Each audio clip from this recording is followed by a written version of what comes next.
Ramjas college में लचित बोरफुकन की 403वीं जयंती धूमधाम से आयोजित। दिल्ली के रामजस कॉलेज में युवा संगठन youth United for vision and action द्वारा लचित बोरफुकन की 403वीं जयंती भव्य रूप से मनाई गई।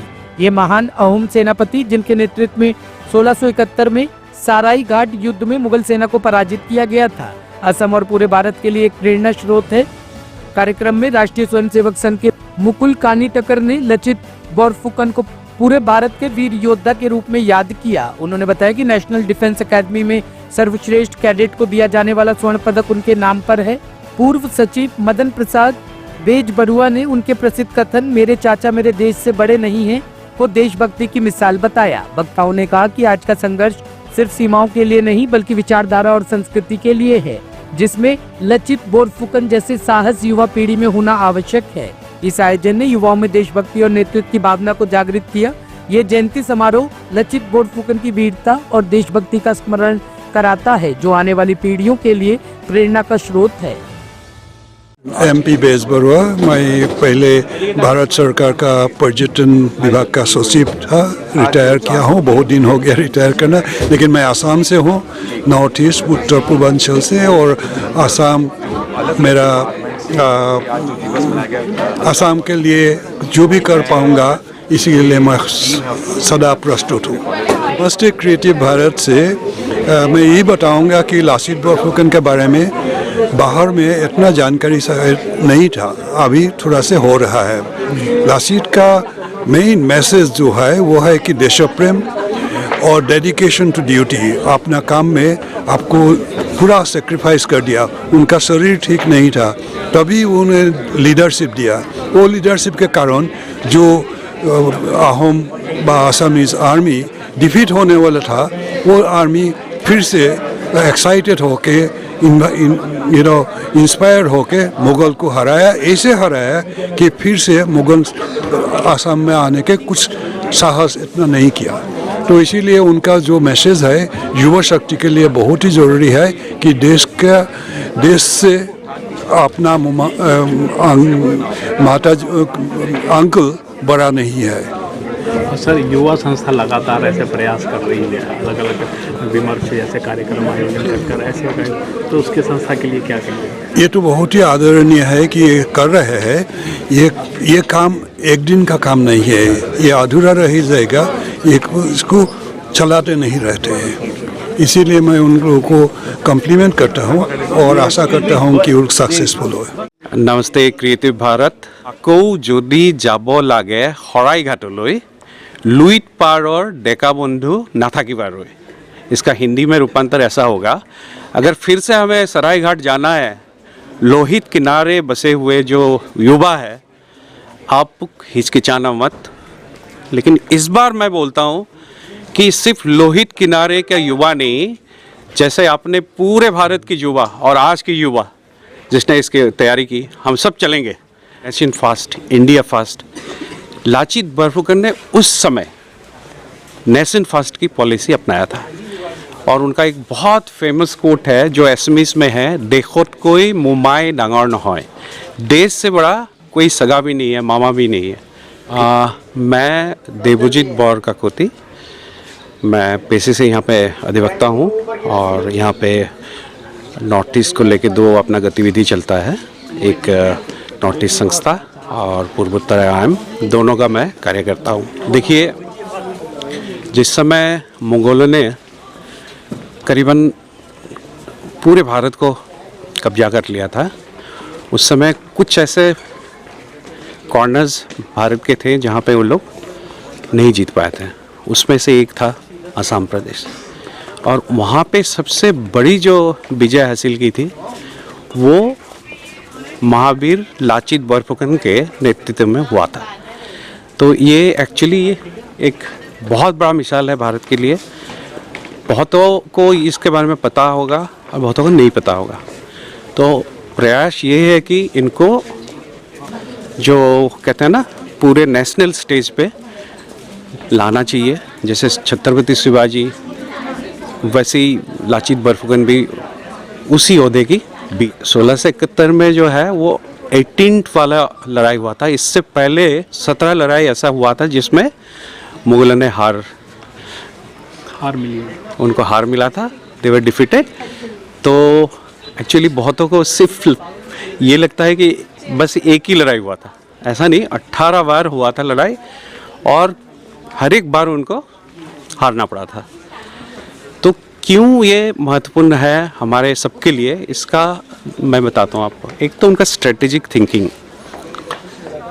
लाचित बरफुकन के पास 10,000 to 2,000 सोल्जर्स थे और इनके पास 70 to 80,000, जिसका कोई आप कंपैरिजन नहीं कर सकते। उसके बाद भी एक तो उनका ब्रेवरी देखो और दूसरे उनका स्ट्रेटेजिक जो थिंकिंग था, और तीसरा ब्रह्मपुत्र। आपको पता है ब्रह्मपुत्र एक विशाल नदी है अपने भारत के, जो कुल इनलैंड वाटर जो है उसके बहुत सारे परसेंटेज ब्रह्मपुत्र से, उसी को एसेट बना के इन्होंने जो सरायघाट का लड़ाई लड़ा था वो सिग्निफिकेंट इसलिए है, एक तो हमने बहुत कम संख्यक आपके सोल्जर्स को बिल्कुल गैरिला वारफेयर के साथ इनको हराया था। दूसरी चीज़, आज जो आप लोग सुनते हो nation first, India first, Lachit Borphukan ने उस समय नेशन फर्स्ट की पॉलिसी अपनाया था। और उनका एक बहुत फेमस कोट है जो एसएमएस में है, देखोत कोई मुमाय डांगर न होय, देश से बड़ा कोई सगा भी नहीं है, मामा भी नहीं है, ठीक है। तो इसका कोर जो फीलिंग्स है क्या है, नेशन फर्स्ट, नेशन से ऊपर कोई नहीं है, अपने देश से ऊपर कोई नहीं है। ये हम आज बात कर रहे हैं, जैसे हम कहते हैं कि इंडिया फर्स्ट, भारत पहले, देश पहले, और यूएस में क्या चल रहा है, यूएस फर्स्ट।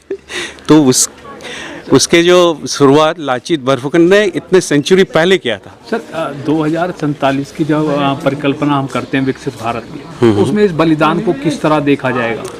तो देखिए, किस तरह देखा जाना चाहिए? बिल्कुल बिल्कुल, रेलिवेंस क्या है लाचित बरफुकन की मैं बताता हूँ। देखिए, असम कई सारे स्टेजेस पे पार करके अभी का जो स्थिति है उसमें आए हैं। हम अभी बोल रहे हैं कि लाचित बरफुकन ने इतने साल पहले मुगलों को हराया था।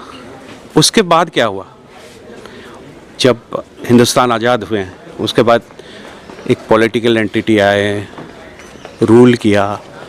उस दौरान सबसे ज़्यादा एक दूसरे स्वरूप पे मुगलों का आना हुआ। वहाँ पे अभी जो इम्बैलेंस है, जो घुसपैठियों का, मुस्लिम घुसपैठियों का परसेंटेज ऑलमोस्ट 40% या उससे ज़्यादा है। एक तरह से वो उसको मुग़ल मान लो। ये उस समय मुग़ल आक्रांता आए थे, लाचित बरफुकन थे, हरा के भेज दिया था। लेकिन हमारे पॉलिटिकल सिस्टम ने कुछ टाइम पहले तक उनको बसने दिया।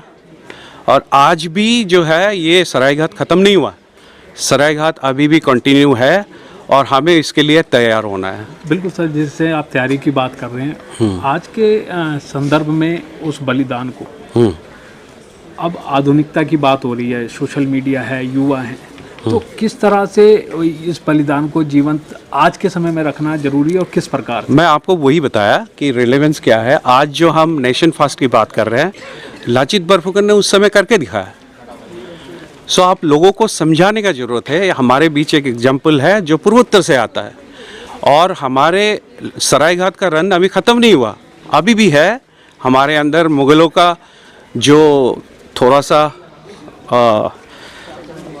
स्वरूप चेंज हो गया होगा, लेकिन अभी भी आक्रांता है बौद्धिक रूप से अभी। हाँ, तो वही हमें करना है। बस एक चीज़ हमें देखना है, इस बार सरायघाट में अगर लड़ने के लिए जाता है तो सिर्फ असम वाले नहीं जाएंगे, हम पूरे भारत जाके वहाँ खड़े होंगे। तो सर, आज के ये जो युवा संस्था द्वारा ये कार्यक्रम का आयोजन रामदास कॉलेज में किया, कितना जरूरी देखते हो? और बहुत जरूरी है, बहुत जरूरी है। मैं आपको बोल रहा हूँ, असम के बार्ड ऑफ ब्रह्मपुत्र कहते हैं हम भूपेन हजारिका, उनका एक गाना है, तो मैं असमीज में आपको बोल के सुनाता हूँ उसके। आकौ जदि যাব লাগে শৰাইঘাটলৈ, लुईट पाৰৰ डेका बंधु नाथाकिबा रৈ। इसका हिंदी में रूपांतर ऐसा होगा, अगर फिर से हमें सरायघाट जाना है लोहित किनारे बसे हुए जो युवा है, आप हिचकिचाना मत। लेकिन इस बार मैं बोलता हूँ कि सिर्फ लोहित किनारे के युवा नहीं, जैसे आपने पूरे भारत की युवा और आज की युवा जिसने इसकी तैयारी की, हम सब चलेंगे। हमें सरायघाट को फिर से दोबारा जीतना है। सर, मैं कहता हूं कि जो लचित जी ने जो अपने जीवन को श्रेष्ठ जीवन जिया है, आज पूरे कॉलेज के प्रांगण में जो बच्चों को भी प्रेरणा मिल रही है, और हम सब उनके जीवन को देख के, उनकी जीवन की श्रेष्ठताओं को देख के, उनकी प्लानिंगों को, उनके अदम्य लोगों को जोड़ने की हर प्रकार की सभ्यता को देखते हुए हम अपने अंदर के लचित को निकाल पाते हैं, उनके जीवन को अनुभव कर पाते हैं। और मैं यही चीज़ कहूँगा कि उनको जीवन को जो श्रेष्ठ जीवन है, जिन्होंने श्रेष्ठ जीवन जिया है, उन जीवन को अगर आज चर्चा परिचर्चा और उनका जयंती बनाई जाती है तो सब लोगों में वो एनर्जी, वो भाव, वो प्रेम, वो सब जागृत होता है, और सब के सब एक जीवन के राष्ट्र को उत्पन्न करने के लिए, और एक वो क्षमताएं सारी जो है, जो लचित जी की क्षमताएं हैं, वो सबको एक अनुभव करने के लिए कहीं अंतर की गहराइयों में उनको निकालने का मौका मिल पाता है। तो ये दिवस जिस तरह से बनाया, बहुत उच्च तरीके से बनाया, और सबने जो मिलके बहुत शांति से सब सुन रहे थे, अनुभव कर रहे थे, तो मैं तो कहूँगा कि वास्तव में ये बहुत ग्रेट है।